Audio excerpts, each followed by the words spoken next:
Far out in a remote part of the Sahara Desert, there's a mystery.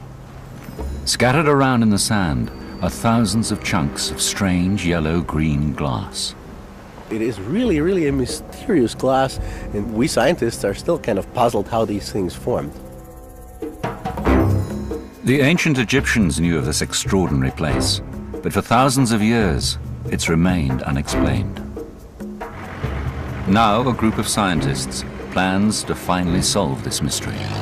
It will take them on a journey from the depths of the desert to the Cairo Museum and the test site of the world's first atomic bomb. And what they reveal may pose an unsuspected threat to us all. What I want to emphasize is that it's hugely bigger in energy than the atomic test, 10,000 times more powerful.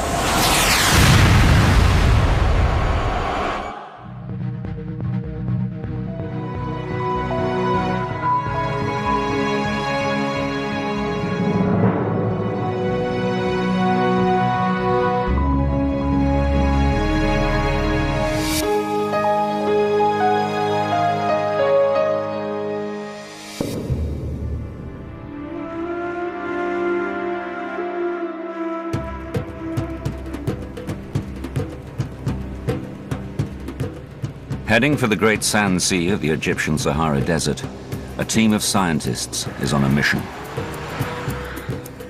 Their aim? To discover why tons of a most unusual glass are lying in the middle of the desert. Inside the glass, especially when I look. One of the scientists, American physicist Mark Boslow, thinks he may at last have come up with the answer. It's a scientific mystery because it's unique. We don't know exactly what the process was that caused the creation of the glass. We know it's a natural phenomenon, and therefore it requires a natural explanation. It may be a very unusual event, but it's certainly not a mystery that can't be solved. Working with colleagues, Boslow has developed a dramatic new theory to explain how the mysterious glass was produced. He has a terrifying vision of what happened here. Now, for the first time, Boslow is in the desert to see the site for himself. He is hoping to find the final pieces of evidence to complete his theory. I've been reading about this place for the last 20 years. There's only so much time you can spend sitting behind a computer looking at tables of numbers. That gives you a good quantitative idea, but it doesn't really give you intuition. To develop that intuition, I really think it's important to go out in the field and have a look.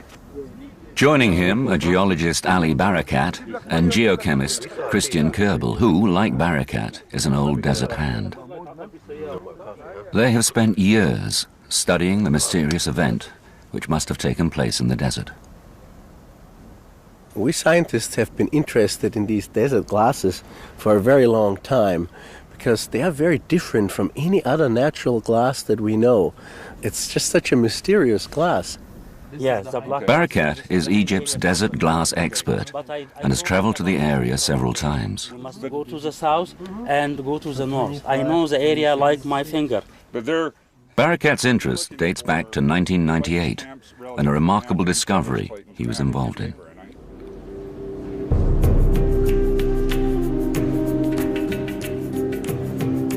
It took place in the Egyptian Museum in Cairo.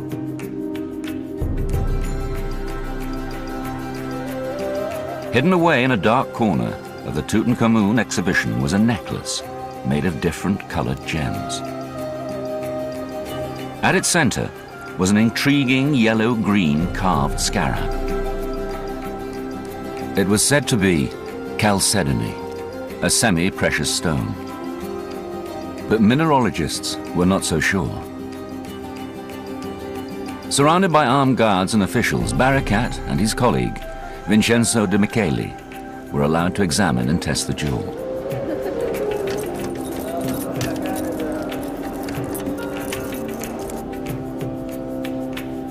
And the tests revealed that the scarab was not a semi-precious stone. In fact, it was made of glass. But it was not a glass like any other produced by the ancient Egyptians.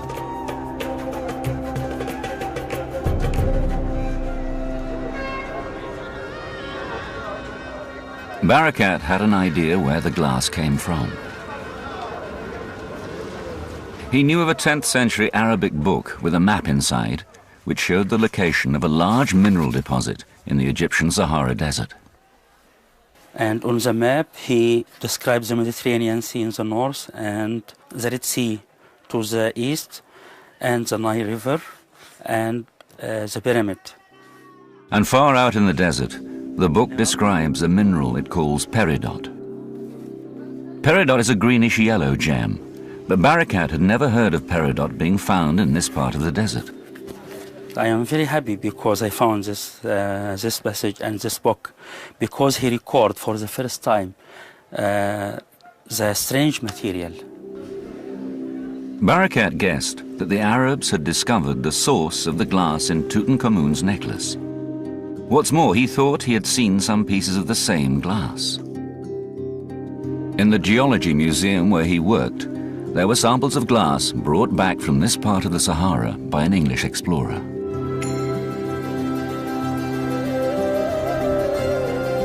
In 1932, Patrick Clayton reported that far out in the desert, he had discovered chunks of glass scattered over thousands of square kilometers of desert. He had no idea how it had got there, but he brought back some samples.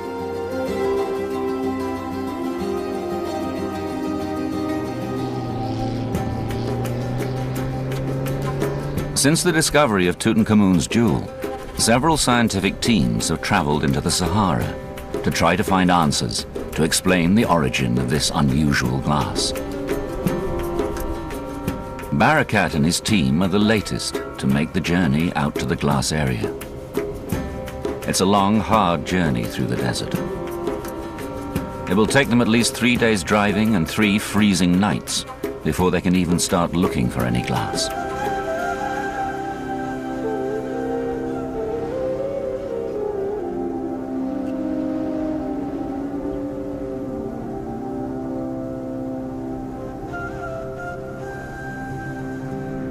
Over the years, scientists have been struggling to find an explanation for how this unusual natural glass ended up in such a huge area of the Sahara.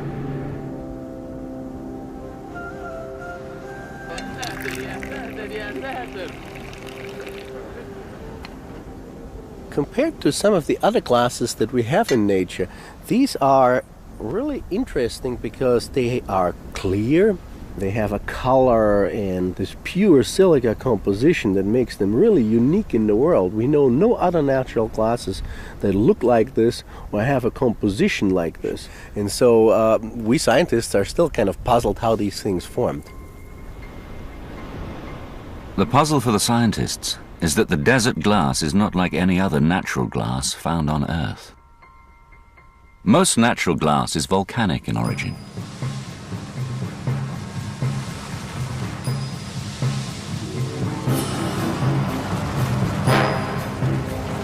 Volcanic glass forms when hot, molten magma solidifies rapidly, usually when it meets cold water.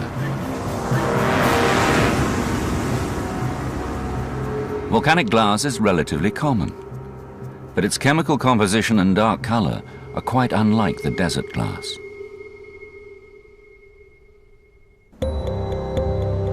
Over the years, there have been a few bizarre theories trying to explain what it's doing in the desert. One idea suggests this area was once swampy, and that the glass was left behind as sediment when the swamp dried up. A key aspect of this theory is that the glass forms slowly at low temperatures. But Christian Kerbel had some doubts. When I first heard about this idea, I thought, well, it's an interesting one, that it forms at low temperature. But I wasn't quite convinced that the desert glass really formed this way. I thought, well, maybe there is a way we can find out if it formed in a high temperature or if it formed in a low temperature.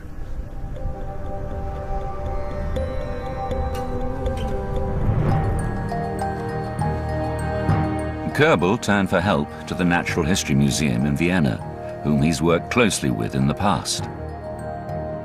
Using their electron microscope, he searched the desert glass for a mineral called zircon. Zircon is remarkably stable, but starts to break down at high temperatures. Kerbel looked for zircon crystals that have begun to disintegrate. And what this tells me is that the glass formed at a very short time and a high temperature. And to understand exactly which temperature we're looking at here, I need to analyze the different bits inside here. As the zircon disintegrates, it forms light and dark patches. In the dark patches, the zircon has broken down into a form of silica. The amount of zircon left in these areas shows how far the disintegration has progressed and indicates the temperatures reached. In the darker areas, we have less zircon and more silica. And what this tells us is that this little zircon crystal has decomposed partly because of the high temperature, but not completely. And the ratio of the two elements tells me that the temperature was about 1,800 degrees Celsius. 1,800 degrees Celsius is hot, incredibly hot. Volcanic lava is only about 1,100 degrees Celsius. Whatever happened here in the desert, the heat required to produce the glass was phenomenal.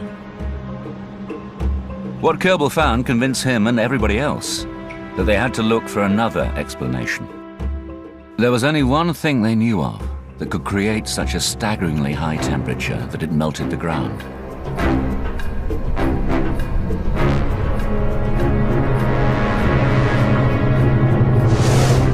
A meteorite impacting with Earth.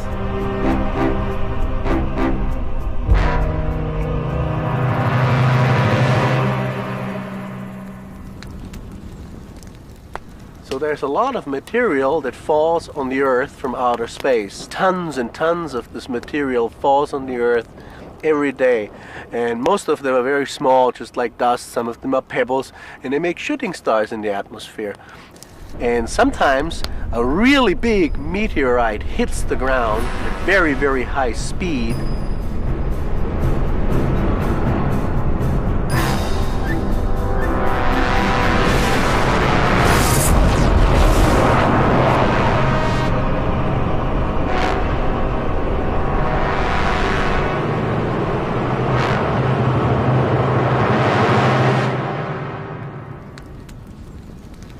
It melts the ground, it vaporizes the ground, and these high temperatures and pressures are enough to melt a huge quantity of rock.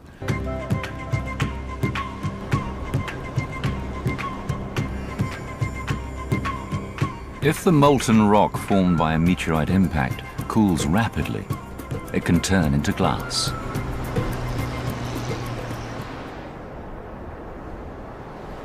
There are, for example, these glasses here. They're called tektites, and they are thrown away from impact by hundreds and even thousands of kilometers from the crater. But these glasses are very different in appearance and shape and size from the desert glass that we have here.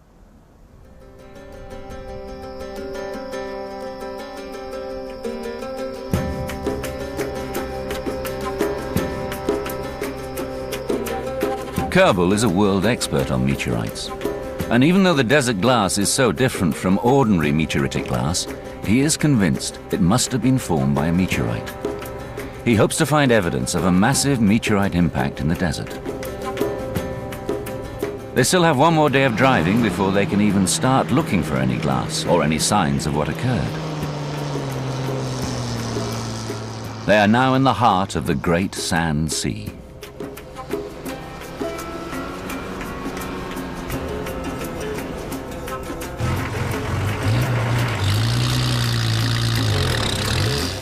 It's one of the most arid, inhospitable places on Earth. No one can live here.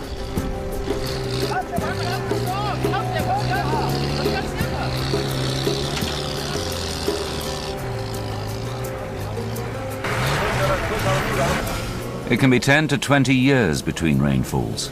Extreme conditions even for the Sahara. If we go a little further down, We are here. and on this one here, We are here, and then the glass area is all this area. We'll camp at the end of the rocks in the sand here. Right. Like that, we'll make the camp sort of in the middle of the high concentration of the big glass. Just one. Yeah, This 25 this or one, 5. not this.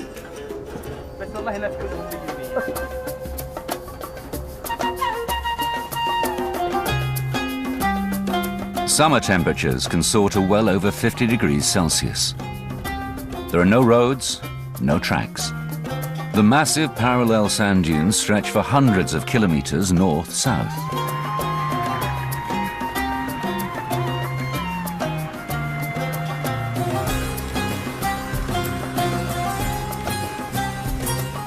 Each dune is a challenge, and without highly skilled drivers, the cars could easily overturn as they slide down the soft sand.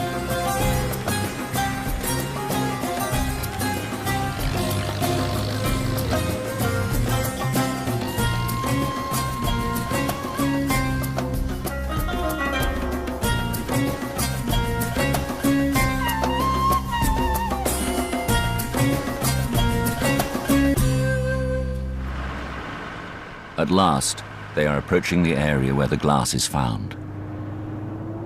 One of the mysteries about the glass is that it's scattered over an area as big as Devon. The site to me looks like Mars. I don't think there's any place on Earth that's this desolate, certainly no place I've ever been. The glass is not thick on the ground, but pieces can be found scattered between the dunes. I'd seen pictures of the glass before, but the first time I reached down and picked up a piece and held it up to the sun, it was very exciting. No one knows how much glass is in the desert. Estimates range from hundreds to thousands of tons. oh, here's a piece. Yeah, look at this. There's a nice one. And another one. So this is an area, and look down here on the ground. You can actually see it. If you look here, you see the nice pieces lying around here. There is a piece here. There's a piece there. There's a piece over there. Most of the glass lying on the surface is small and rounded, sandblasted and polished by the sand and the wind. Other pieces are buried in the sand and are much larger and rougher. This one here is mostly pitted and dull because it has been sitting underground, and only the nice smooth shiny part was exposed to the sand, and underground it has been etched by water over hundreds or even thousands of years. New pieces of glass can always be found, as the huge sand dunes are constantly shifting with the wind, moving at a staggering 10 meters a year. It's interesting, every time you come here you find different glass. There's certainly glass under the dunes. There's certainly glass And under so, the dunes. as these the dunes dunes move, they more reveal glass more is glass. exposed indeed, yeah. So it's a very beautiful area too. Yeah.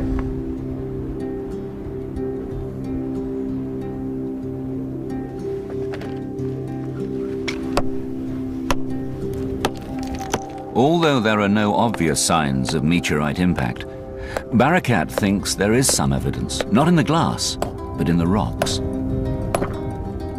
On a previous trip, he found an unusual little black rock. I collected it by chance. I found it by chance. I was looking for glass, and I found this strange, shiny black material. So it seems strange for me. So I carried to Cairo and did some tests. And tests in Cairo revealed that tiny, shiny particles in the rock were diamonds. Similar diamonds have been found elsewhere where meteorites have landed, created by the high temperatures and pressures during the impact. Barakat is now searching for more signs of an impact in the sandstone rocks in the area. A large meteorite smashing into the ground leaves behind other clues. Under the microscope, the tiny grains of quartz, which this sandstone is mostly made of, are usually clear inside. But Barakat and others have found samples where some of the quartz grains have distinctive lines caused by shock waves from an impact. This seems to provide more support for a meteorite impact here in the Sahara Desert. But it doesn't explain why the glass is so different from other meteoritic glass. The team can't agree about the significance of this evidence. So it's actually pretty. I'm really interested in the distribution of the shocked quartz relative to the glass. Right. Seems like the glass covers an area of hundreds of square kilometers, but it seems like the observation of shocked quartz is only in one spot. Right, yeah. Well, I'm not sure that we know for sure yet where the shocked quartz is. There are a few spots that have been surveyed so far and needs to be confirmed. Do you see any glass? But Kerbel thinks he has made a discovery, which leaves no doubt as to the origin of the glass. Orientation. I see the But I think bedding. this sandstone is broken up. Most of the glass is completely clear, but a few pieces are not. There's a nice little The piece. ones that show clear, Yeah. white, and black all in one piece. The pieces of glass with black streaks of material inside are key to Kerbel's discovery.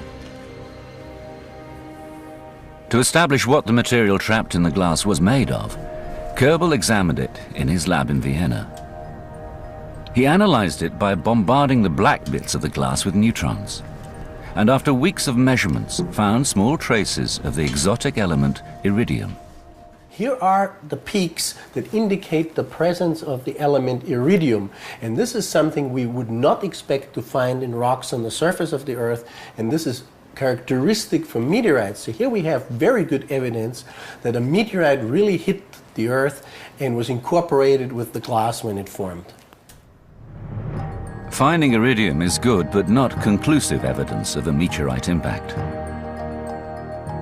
After over a year of searching, Kerbel found another rare element, osmium. The results are absolutely exciting. We see that the abundance of the element osmium is about 50 to 100 times higher than what we would ever find on the surface of the Earth. And more importantly, the ratios of the isotopes of osmium are very different from surface rocks of the Earth.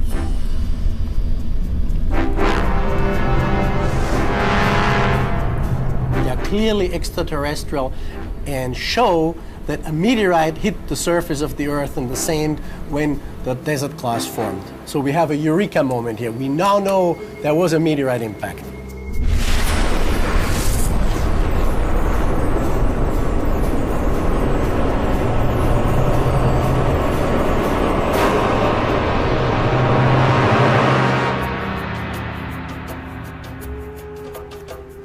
Kerbel is now totally convinced that a meteorite was involved in forming the glass.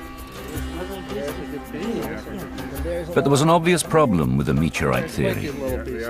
Perhaps the biggest problem of all. Only on the surface. A meteorite impact leaves behind a crater. And no one has ever found any trace of a crater in the area where the glass is found. For Kerbel, the lack of a crater doesn't create a problem. He has an easy answer. I think what we're looking at is probably a very deeply eroded structure. A fresh young crater looks maybe like this, and it is filled in here with broken bits of rock and melt and so on. But with time, all this disappears, and all that we might have left is this central area here, which is very difficult to detect. A meteorite large enough to scorch and melt such a vast area of ground had to be big. And even if the crater's been eroded, there is still one place from where it should be possible to spot it. Booster ignition and liftoff.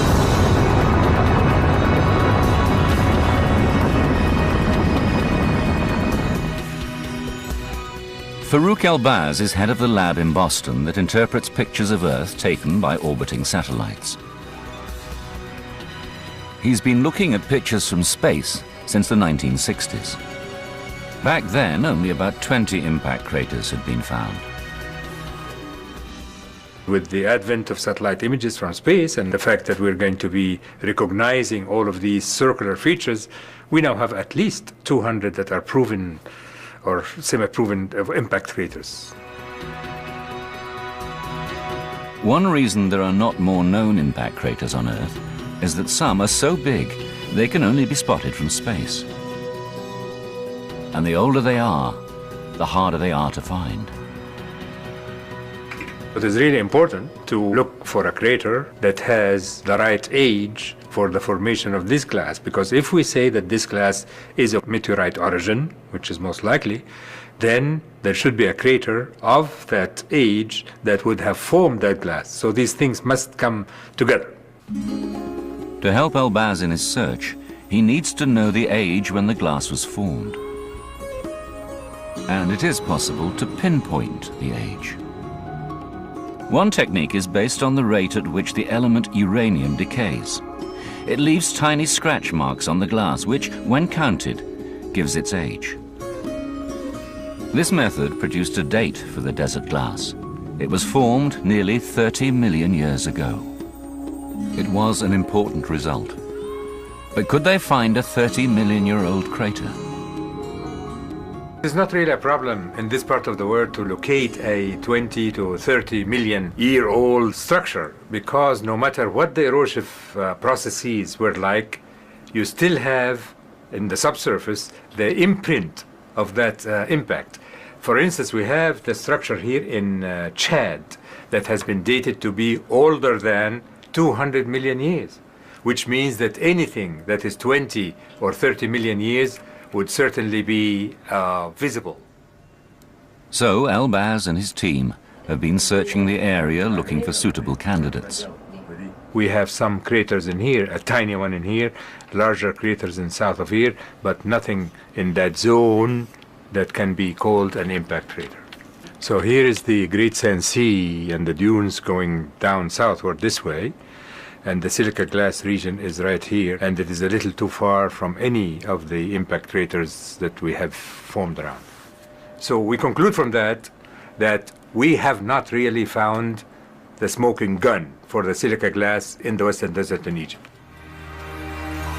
Whilst studying the satellite images, Elbaz spotted a circular formation that he thinks needs closer inspection.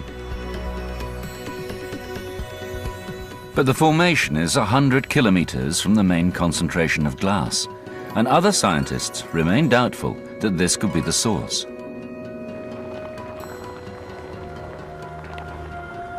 Yet, if there's no crater, then some enormously powerful cosmic event happened here nearly 30 million years ago, and left little more than glass behind. It's this seemingly impossible puzzle which could be solved by the new theory Mark Boslow is developing. The theory starts with an observation made 60 years ago in the desert of New Mexico. The Trinity site is where the world's first atomic bomb was detonated. Sergeant Ben Benjamin was part of the official photographic team. He was just 22. Cameras were set up at several locations. Ben Benjamin was in a concrete bunker 6 miles from the blast site. For all of them, it was an awesome, almost surreal experience.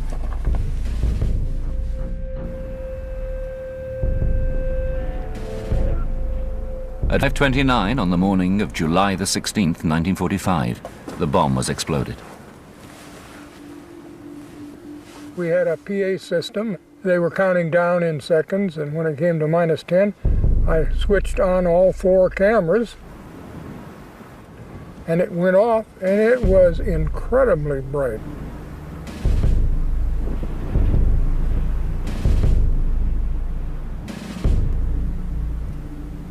It turned out to be 20-some times the brightness of noonday sun. And my God, it was the most amazing thing that I had ever seen in my life, and I'll never forget it.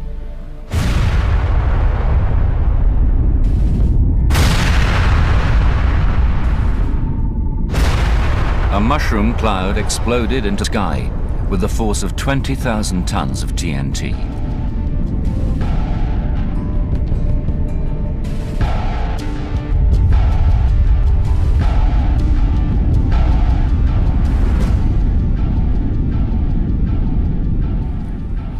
A week after the explosion, Benjamin was allowed into Ground Zero. What he saw was startling. And of course the whole tower that the device was on, all that steel, tons and tons of steel, was absolutely vaporized. And a bigger surprise was what had happened to the ground. It was covered with green glass, the melted sand here. All the sand had melted on the top, the first quarter inch or so.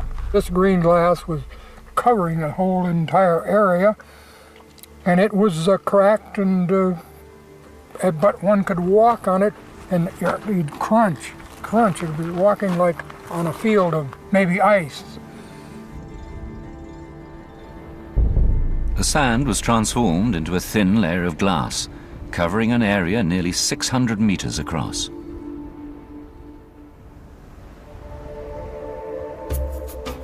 Could something similar have happened in the Egyptian desert, but on an even bigger scale? The area where the desert glass is found is huge. From here we go down another about 10 or 15 kilometers and we find still some glass. And we go up about another 30 kilometers even and we find glass. And we're very close to the center of the area where we have the glass around here. If such a large area of glass was formed as a result of an explosion, it must have had the power of many thousands of atomic blasts.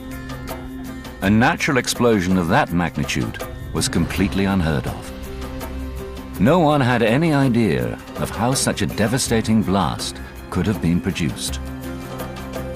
The only clue came from a place called Tunguska in the forests of Siberia. In 1927, a Russian scientific expedition visited Tunguska to investigate a massive explosion. The explosion had actually occurred in 1908, but Tunguska is so remote it was nearly 20 years before they saw the scale of the devastation.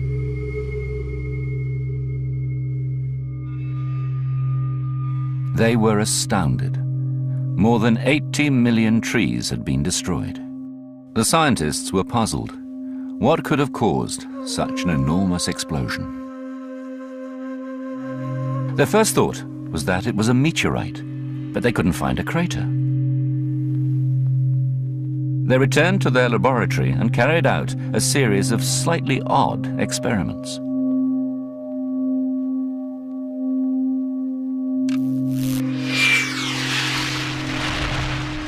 No one had seen anything like this before, and Tunguska became a scientific mystery.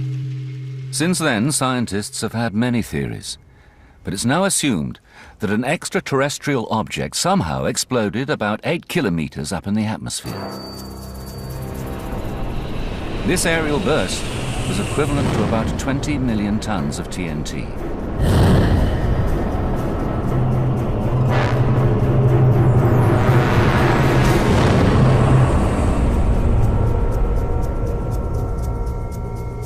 Perhaps a similar aerial burst, but even bigger, happened in Egypt. What happened there was hot enough to melt the ground over thousands of square kilometers.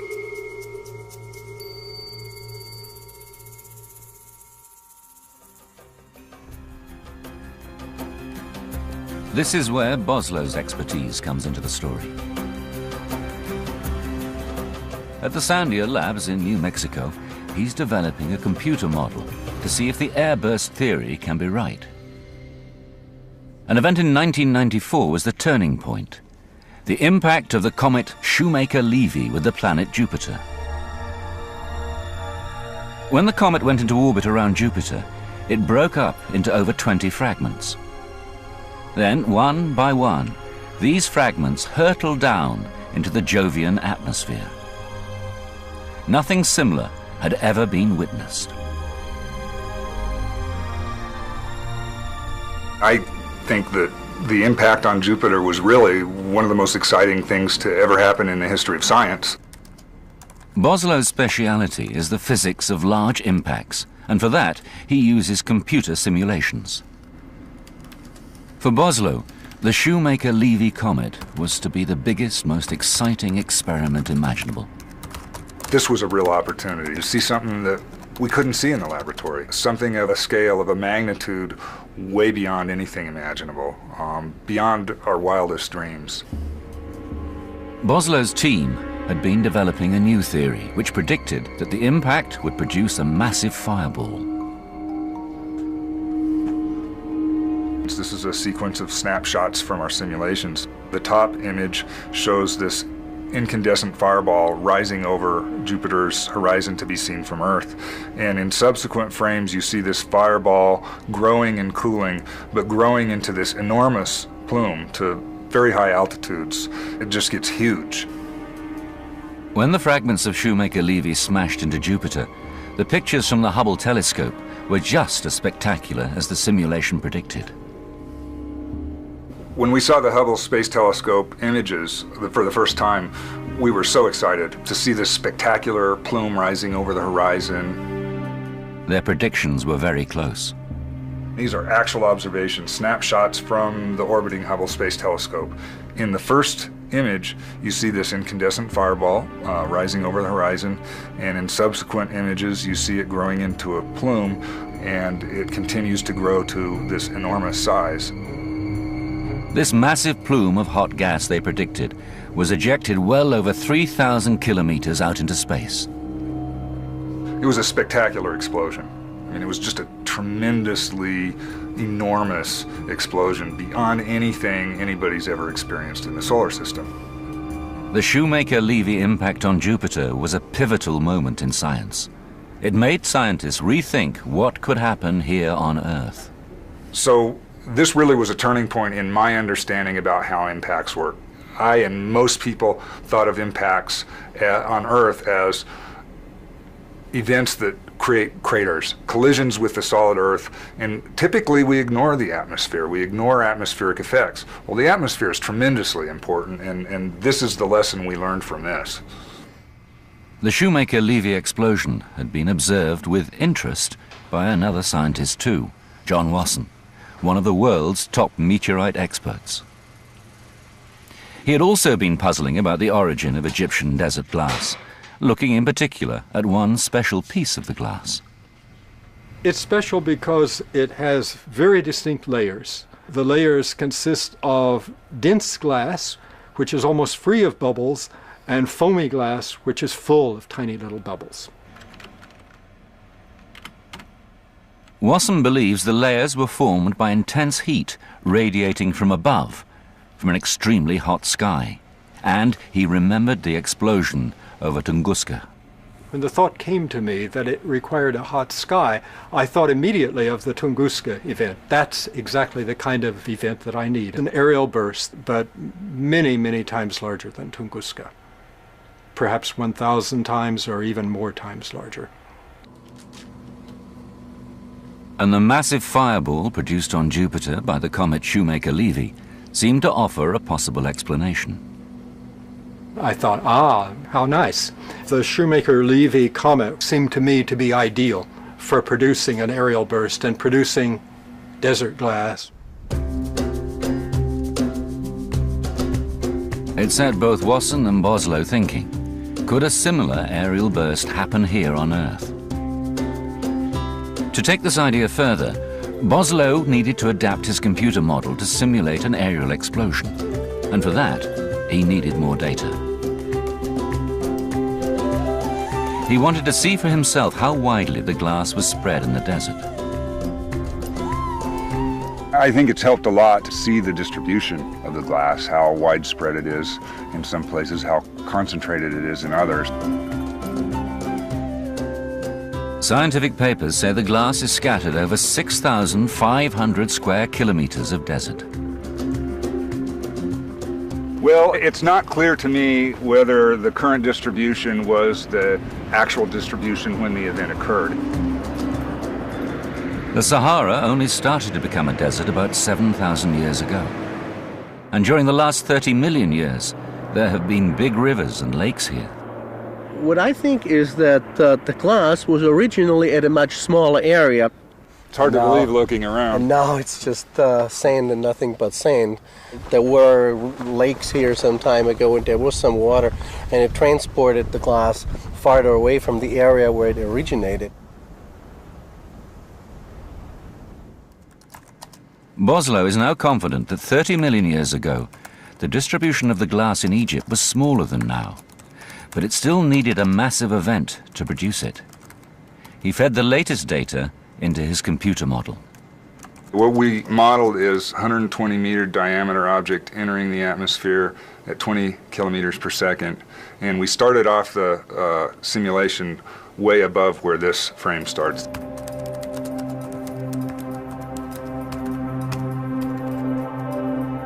To explain the evidence of an actual impact found in the desert, the simulation allows a fragment of the meteorite to reach the ground and make a small crater. But such a small impact would not produce the glass. The simulation also shows something far more powerful is happening at the same time. Before reaching the ground, the incoming meteorite is burning up, leaving a trail of incandescent material in its wake, a massive column of fire which turns into a fireball. The widest temperature here is the temperature of the surface of the sun. And as it expands, the fireball is actually pinned against the surface, and it's moving very rapidly beyond hurricane force. So we've got this blast of air that's hotter than the melting temperature of the sand blowing across the sand, so it's melting the top surface, and then that melt freezes to form the glass. And just like when Shoemaker-Levy impacted with Jupiter, an enormous plume of searing gas is streaming out into space.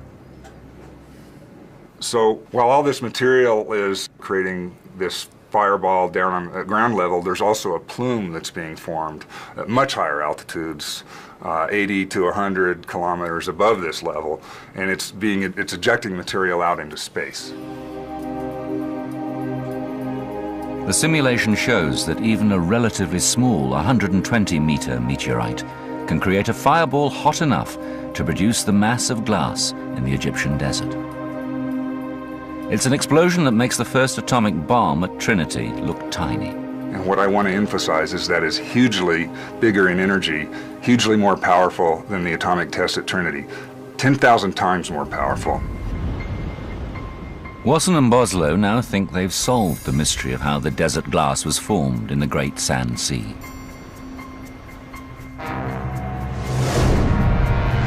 "30 million years ago, an asteroid was on a collision course with Earth, heading for Egypt. As it began to burn up, it created a hot plume in its wake. Before reaching the ground, it exploded into a blistering fireball.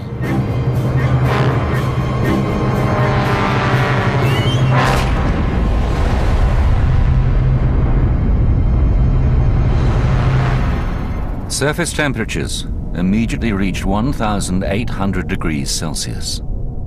The ground, which was mostly sandstone, melted and was transformed into yellow-green glass. Above the surface, a column of superheated gas propelled itself into space. The total effect was far more devastating than if it had simply hit the ground.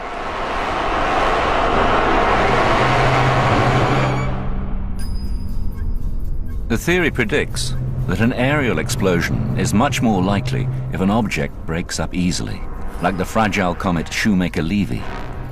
So how common are fragile objects in space? An encounter in 1997 proved an eye-opener to the scientific community when a NASA spacecraft flew past an asteroid called Matilda.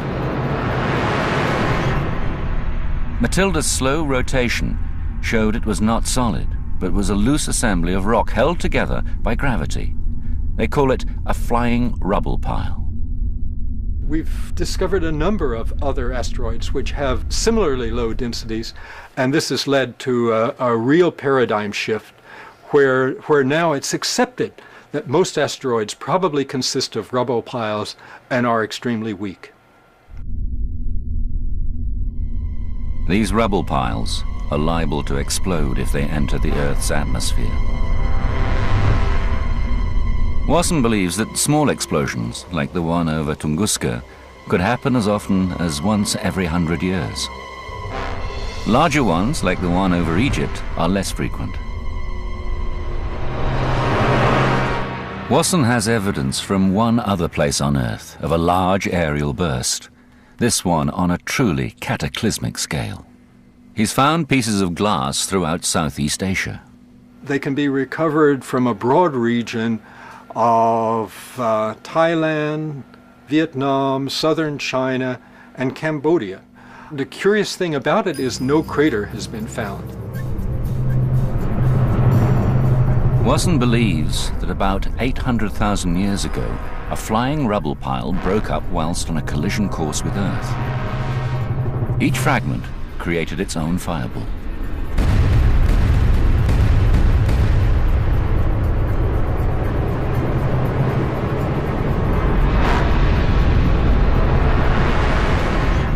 Within this region, certainly, all the humans would have been killed. There would not be any hope for anything to survive. Can we protect ourselves from this happening again? The suggestion in recent Hollywood films that a large asteroid heading for Earth should be blown up is possibly not the best idea. In those movies, yeah, Hollywood certainly got it wrong. You can't just explode an asteroid just before it hits the Earth and suddenly the pieces disappear. Now you have a lot more smaller pieces hitting the Earth, and they're all making fireballs. You could actually make it much worse by attempting to explode an asteroid just before it collided with the Earth. Blowing up the asteroid would have the unfortunate effect of greatly increasing the chance that one of the pieces might explode over a built-up area.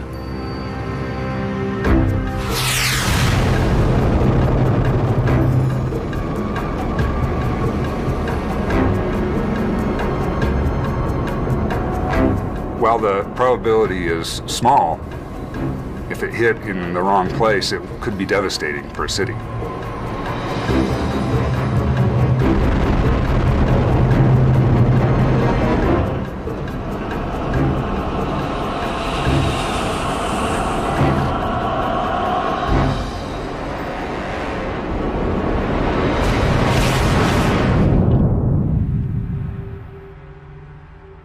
In a city like London, the devastation from even a small fireball could extend over an area 8 miles across.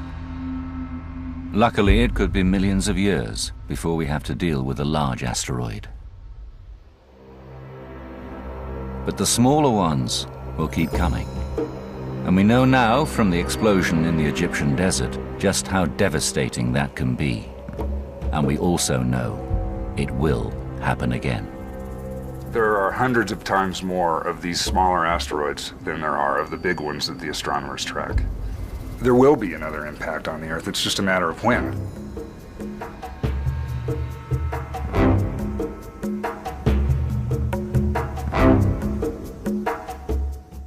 The latest from Westminster in the Daily Politics next on BBC Two, and Horizon is back tonight. Details in just a sec.